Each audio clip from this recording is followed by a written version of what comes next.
mapayat daw, idedextrose. Kawawa naman, kaya sinasabi ko sa'yo eh. Uwi mo siya. Eh, anong gagawin natin?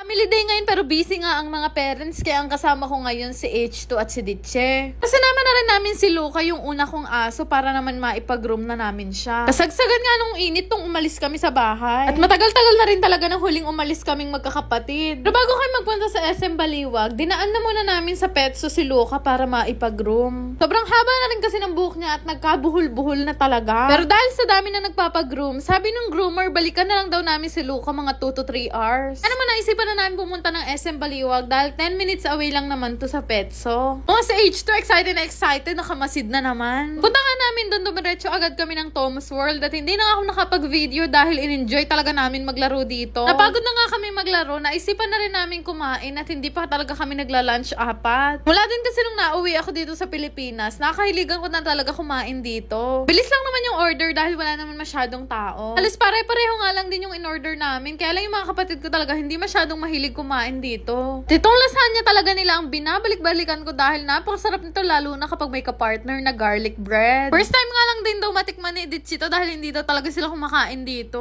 Kumakain na kami, mga 1 hour pa lang siguro tong nakakalipas at tinawagan namin yung vet, hindi pa daw pwedeng kunin si Luca. Ano man, naglibot-libot muna kami at sa paglilibot namin may mga nakakilala sa akin at nagpa-picture na din. Katuwa nga sila kasi sobrang saya talaga nila nung nakita nila ako. Tapos sumakyat lang kami sa second floor nila Bebu para naman ihanap ng shoes si Ditche at bibili na rin ako ng sandals ko. Nasira na kasi yung sandals na ginagamit ko sa mga event at natawa nga ako kay Bebu kasi meron siya pinapakitang sandals sa akin. Nung makabili na nga kami, mga 1.5 hour pa lang nakakalipas at hindi pa daw pwedeng kunin si Luca kaya naman nagpunta muna kami sa Starbucks. Pero maya-maya din, nag-text na rin yung vet sa amin at pwede na daw kunin si Luca. Nakabahan nga kami sa magiging itsura niya kasi sabi ng vet baka daw kalbuhin dahil marami ng buhol. Dahil si Luca nga ay mahal na mahal ni nanay at alaga niya talaga to, naisipan naming magkakapatid na iprank din si nanay. Napagdesisyonan nga naming magkakapatid, natatawagan ko si nanay at ipaprank na sasabihin kung hindi pwede nga iuwi si Luca dahil i-confine. Nay, si Luca hindi maiuwi ngayon. Bakit? Eh, mapayat daw, idedextrose. Ay, bakit naman? Ay, ba't hindi uwi? Uwi mo. Eh, kawawa naman, kaya sinasabi ko sa'yo eh. Kasi marami pa naman kunain kanina.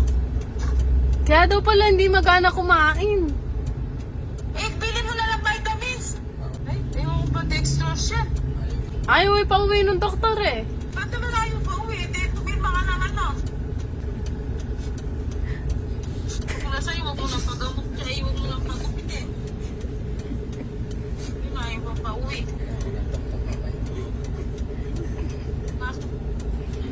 Kaya ayaw daw pa uwi kasi daw pumayat. Hello? Eh, uwi mo siya. Eh, anong gagawin natin? Napansin ng doktor, mahina daw yung tuhod. Ano nga yun ang tuhod? Nakita mo lang magkalakas niyan. Yung vitamins. Sagyan mo, nabisa yung ako. Nung check up nga, tapos yung ginanon no? Ano? Yung doktor, yung ginanon sa tuhod, mahina daw. Huwag mo itong sabi ni tatay, ayaw ni tatay. Ano yung benta pa kung kayo niya? Kasi may mga kanyan. Mali kang keke. Ano yung tuhod niyan eh? Huwag mong ikukumpay yan kasi. Nakunan yan eh. Ay! It's a prank!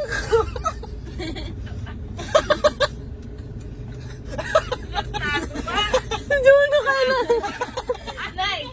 Forward, hindi nga i-confine si Luca dahil niloloko lang talaga namin si nanay. At salamat naman at tapos na siya. Maya-maya din naman, lumabas na si Luca at dala-dala nga siya ng groomer. Hindi nga namin siya nakilala kasi sobrang cute niya sa gupit niya. First time din kasi namin pagupitan ng ganito si Luca. Palagi kasi siyang long hair. At sure na sure ako na matutuwa talaga si nanay kapag nakita niya to si Luca. Shoutout nga pala kay Jessa May, Hannah, Thea Angela, Jenny, Ruby Rose, Joel, Neri Aren, Karil, at kay Anya Paula. Shoutout po sa inyo lahat! Yun lang naman!